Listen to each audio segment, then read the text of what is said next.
Day after day, a never-ending sea of McDonald's chicken nuggets, french fries, and of course, ranch for everything. After 15 minutes of crying and whining, I finally give in. Whether it's your own child or friends, a niece, nephew, or sibling, we've all seen it and we've all been tormented by the picky eating habits of a toddler. I myself happen to have a 3-year-old who fights with me during every meal on what she will and will not eat. So today, I'm going to share with you what I've learned about what causes picky eating in toddlers, the long-term effects of them, and how parents should approach this sometimes literally sticky subject. My first tidbit of information is all about what causes picky eating.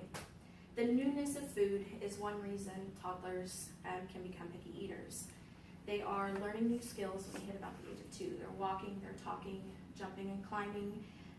Add in new and solid foods can sometimes overwhelm them and cause them to stick with foods that they feel safe with. Textures and colors can also play a part in causing picky eating. Broccoli is a big one that toddlers have trouble with. It kind of does look like a tree, and if not cooked right, the texture is a little off-putting. So you can encourage them to smell, touch, even kind of take a small taste of the food they're uncertain about. Now that we've spoken about some of the things that cause picky eating, let's turn our attention to my second tidbit of information, the long-term effects of it. While it's true that most children grow out of picky eating, the ones that don't are at risk for developing a couple of different things. One of them being a deficiency disorder. The food we eat has a variety of effects on the functions of our body. Milk has calcium, meat and eggs have protein, green leafy vegetables are high in iron. Going without these particular foods for a long period of time can cause a deficiency disorder. Another long-term effect of picky eating is the possibility of obesity. Now, picky eaters often prefer foods high in sugar, high in fat, because, come on, they taste the best, right? If a child is prone to obesity or being overweight at a young age, that often follows into adulthood, hence my reference to McDonald's earlier. Now, we have just discussed the long-term effects of picky eating habits in toddlers. Now let's talk about the parent approach to handling it, which is also my third tidbit of information. Avoid becoming a short order cook. We do not work at a fast food restaurant. Preparing special meals for your child should also be avoided.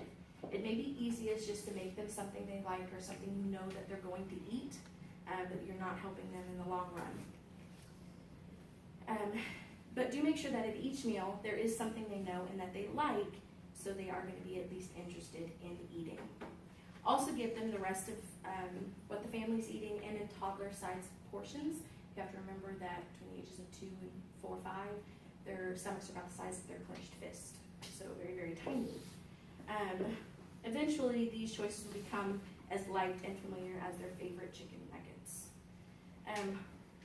Also, like in real estate, where location is key, repetition is key with handling picky eaters. Gently but frequently, you should introduce new kinds of foods to the child. Children need to be offered a new food as many as 10 to 15 times before they will even eat it.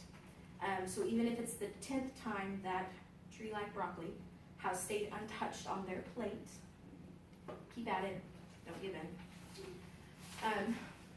In conclusion, the importance of knowing about toddlers and their picky eating habits can't be overstated. Today we spoke about what causes picky eating, the long-term effects, and the parent approach to handling it. I do want to stress, though, that I am in no way a perfect parent. All the research in the world doesn't stop me from sometimes swinging by that yellow arch on my drive from home just to have some semblance of peace during dinner time. Because this is what my daughter looks like the majority of the time. Even though, as I say, I could try to say she looks like that. So the next time you find yourself swimming in that sea of nuggets and fries, think of the effects it can have on your picky eater and maybe make a few changes. Thank you.